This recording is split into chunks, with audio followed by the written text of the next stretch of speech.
What's going on, guys? This is That Guy Fox. Today we're going to talk about the language barrier. Now, in Japan, there's a good percentage of people that do speak at least some English to maybe get a point across or to give you directions. Like they know very, very basic English, but that basic English is still not the English that we're used to hearing. I've only been here for a little bit, and I've already realized that we speak in America a lot of slang, like a metric ton of slang. So when I first got here, it was like I had to not only break down my usual speech patterns, but it was like you had to break it down to it's. I think the best way to put it, you're not talking. It's not like talking to a child, or you're not breaking your sentences down into little chunks like this, but you're speaking in standard English. It's it's even that really doesn't even begin to explain it. You really have to put apostrophes on things. You have to put a period at the end of your sentences. You can't say or because like in Japanese, when you want to say, like, if somebody says something to you and you don't hear what they say, or you don't understand what they say, the common thing to say is So if you say or actually just saying to something is agreeing with whatever they're saying. So if you say I've had that happen a couple times where I say and they say, oh, okay, and I'm like, what? But all that aside, the language barrier is just a lot worse than you think it would be. In America, we have the reverse way.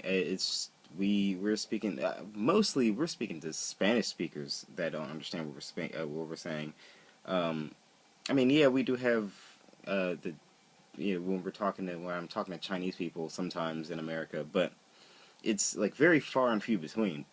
Uh, but it's still, you can still give them a bit of slang, and you speak normally. But what I'm finding out is that it's all slang. It's hard. It's hard. It's hard at first, but once you get used to it, you kind of learn to talk to people like this all the time, especially if they don't speak any English. The people that speak English here, that do speak English, and that go to school to speak English, they speak what we would call like old school English. Like eh, I don't know, they say their T's. uh, even saying things like I don't know, I don't know. Um, it's it's hard for them to pick that up. But on the flip side of that, learning Japanese, they rattle off Japanese so fast that I have no idea what's happening. Especially because like what I told you in the last video, I was learning Hyojungo, and now I'm trying to flop over to Osaka Ben at the same time.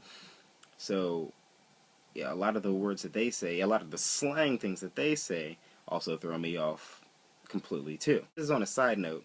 If you if you're learning Japanese through anime, um, that's going to be kind of tough because certain animes flip flop between the different dialects. So one anime you may be listening to Hyojin Go, like you said. One anime you may be listening to Osaka-ben. Another anime you may be listening to some other dialect in like northern Japan, and you have no idea because they don't really specify. Hey, this dialect is from this place, and this dialect is from this place. you won't see that in anime. So you can learn Japanese through anime, and it's absolutely it helps me out even now. When I just catch it on TV, I know Hunter x Hunter is still real big here, and so is One Piece. But when I'm listening to Japanese through that, I can catch it a lot better just because they speak their Japanese slower. The native Japanese speaker speaks about 10 times faster than what you're probably learning in America, unless you're learning from a native speaker. If you and that's another thing I would also recommend. If you can learn from a native speaker, do that, because the Japanese that we will hear from any kind of learning software is going to be the slowest, most pronounced Japanese you ever come into, and you'll never hear it again once you get here. If you can find a native speaker and learn from them. On the flip side to that, if you are trying to speak Japanese to native Japanese speakers, especially here, they they they take you in with open arms. They really do try to help you out with what you're trying to say, or they trying to figure out what you're trying to say. Especially like if you're going to the supermarket, or if you're going to McDonald's or something here. If you give them as much Japanese as you have, they will do their best to try to figure it out. So you're really not up shit's creek, so to speak, when it comes down to, if you come here not knowing any Japanese, you're never going to get around anywhere, because they will help you. And then a lot of them, like I said earlier, a lot of them do know how to speak English. So once you get past that, you'll see that it's really just a matter of sticking through it, immersion. Like, it ain't easy. So lastly, I got a lot to show you guys. I'm going to be putting up videos as soon as I can get them recorded and edited.